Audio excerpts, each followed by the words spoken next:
This is the popular Sonos Roam, designed to be an ideal portable Bluetooth speaker, giving you some impressive features, such as a voice assistant and Wi-Fi support, top-of-the-line build and sound quality, but it's priced at just over $150, so is it worth all the hype, or is it just a cleverly marketed speaker that's a little bit overpriced for what you're getting?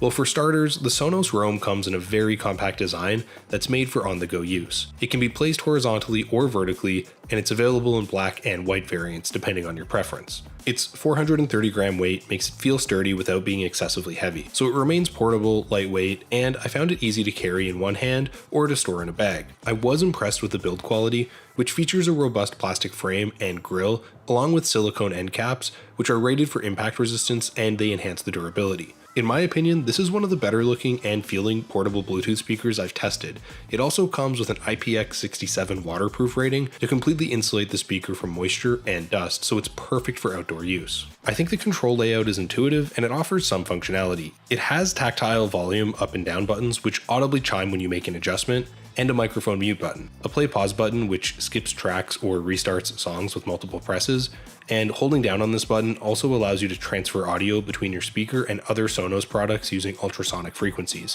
which I think is a really cool feature for those of you who already are in the Sonos ecosystem. And I was impressed by the built-in mic and voice assistant compatibilities, which were responsive and they registered my voice even in noisier settings. It offers both Alexa and Google Assistant support, although they don't work via Bluetooth.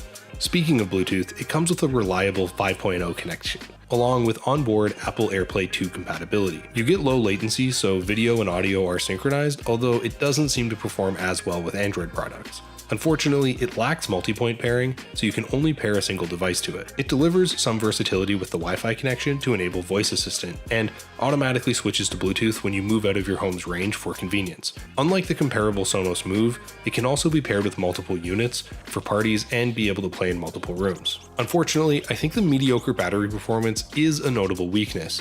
It can only provide around 10 hours of continuous playback, which is much less than comparable competitors, like the Ultimate Ears Megaboom 3, which lasts 20 hours.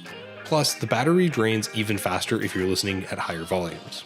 I like that it comes with a sturdy, handy power-saving features such as the auto power down, which automatically shuts off after 15 minutes of inactivity, and you can press the power button to activate a sleep mode to conserve battery. If you're enjoying this video and you're learning something about the Sonos Roam, be sure to give the video a like. It really helps the channel out, and if you're interested in updated pricing, be sure to check out the links in the description.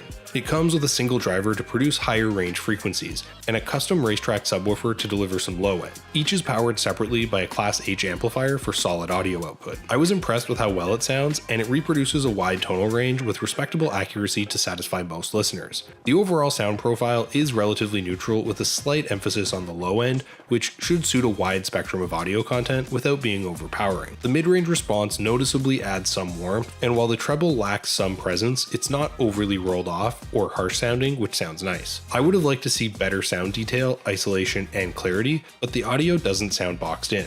And I thought the directivity was impressive for a non-360 degree design. It delivers plenty of volume considering its size, and although there were some compression artifacts at higher volume levels, it might not be adequate for large gatherings. I think the Sonos S2 app offers a lot of useful features, such as True Play room correction, which automatically optimizes your audio reproduction based on the acoustic environment in your room. It also comes with a customizable EQ, which lets you adjust the bass and treble settings to your preference. So is the Sonos Roam worth the money? Well, despite some limitations, I think it's a pretty solid buy. The Sonos Move is a solid alternative, and I think many people should consider that, but it offers a comparable battery life, superior audio quality, and a louder maximum volume, but it comes with a much less portable build and worse waterproof rating at a higher price point. But at this price point, the Sonos Roam should suit most auditory needs, and it is great for smaller gatherings and outdoor uses. I think the versatility, performance across genres, and the smart features make this a great choice at this price point, especially for those who are already in the Sonos ecosystem. But that's just my opinion. Let me know what you guys think in the comments. For links to updated pricing on all of the items mentioned, check out the description. And if you guys learned something or you found this video helpful, be sure to give the video a like and subscribe if you're new to the channel and you like short, informative tech videos. Till next time, I'll see you guys later.